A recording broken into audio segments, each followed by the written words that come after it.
Position pour une plus grande transparence dans les décisions prises par l'exécutif. Il suggère aussi de s'appuyer davantage sur les collectivités locales, Olivier. Alors, faut-il des contre-pouvoirs à cet état d'urgence en vigueur depuis le 23 mars dernier? C'est la question de notre débat ce matin entre Benjamin Ingeler, avocat en droit public, et Stanislas François, il est avocat au barreau de Lyon.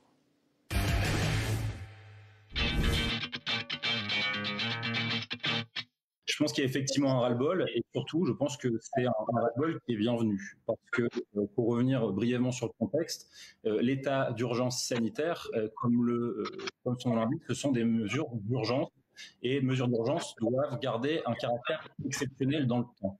Et la difficulté, c'est ce qui est soulevé par ces deux parlementaires à juste titre, c'est une inquiétude qui est manifeste vis-à-vis de la concentration en fait dans les mains du gouvernement, en contradiction avec le rôle historique et démocratique que doit jouer le Parlement sur la pérennisation et la mise en place dans le bloc de droit commun des mesures d'exception de l'état d'urgence, qui, pour le rappeler, portent une atteinte manifeste à des libertés fondamentales de chaque Français, notamment la liberté d'aller et venir. La situation exceptionnelle, pouvoir exceptionnel, c'est le principe de l'état d'urgence. Et le principe de l'état d'urgence n'est pas illégal en lui-même, il n'est pas inconstitutionnel, il est d'ailleurs prévu par la Constitution, et le Conseil constitutionnel lui-même indique qu'il est loisible au législateur de prévoir plusieurs états d'urgence, c'est ce qui a été fait.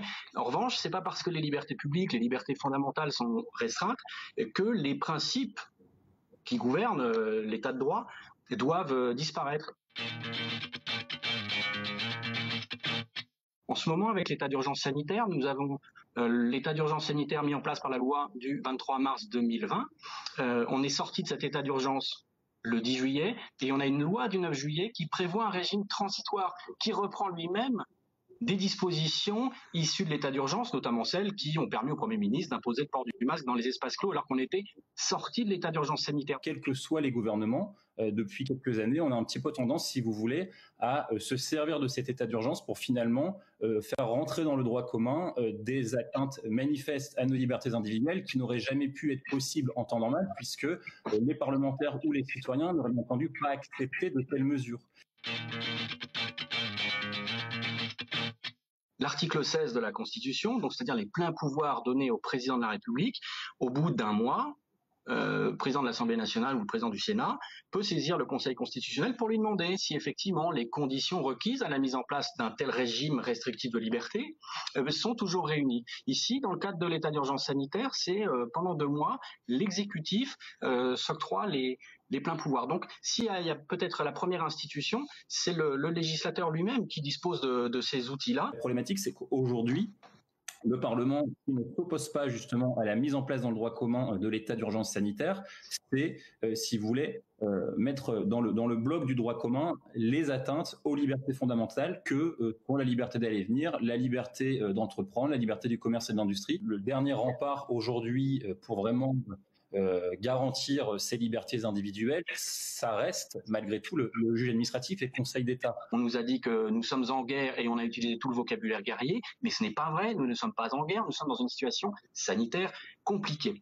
Le recours à ce Conseil de défense fait que il existe, à tort ou à raison, mais en tout cas c'est comme ça que c'est compris par la population, une espèce de culture du secret, de l'opacité des procédures et qui crée nécessairement une certaine forme de défiance. Cette forme de défiance se retraduit notamment sur les réseaux sociaux et sur la manière avec laquelle les gens parlent et qu'aujourd'hui la démocratie, puisque le Parlement n'est pas en mesure nécessairement de jouer son rôle, ce sont les réseaux sociaux qui s'en emparent. Le système de défense, alors je pense que c'est effectivement dans l'optique aussi de répondre à une théorie guerrière qui avait été utilisée initialement par le président de la République pour faire face à cette pandémie, notamment dans son premier discours.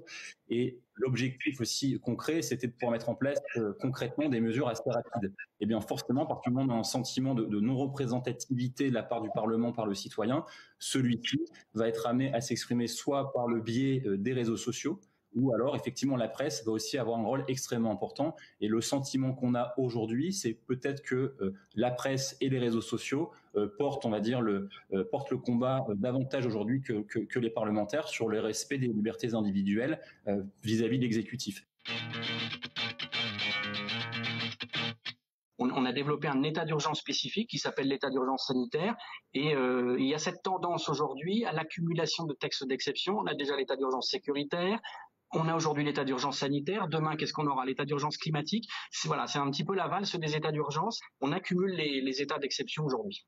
Et malheureusement, le sentiment, c'est que cette réponse citoyenne s'exerce tous les 5 ans. Donc, il y a un manque, effectivement, aujourd'hui des citoyens, un manque ressenti de la part des citoyens pour être en prise directe avec le pouvoir.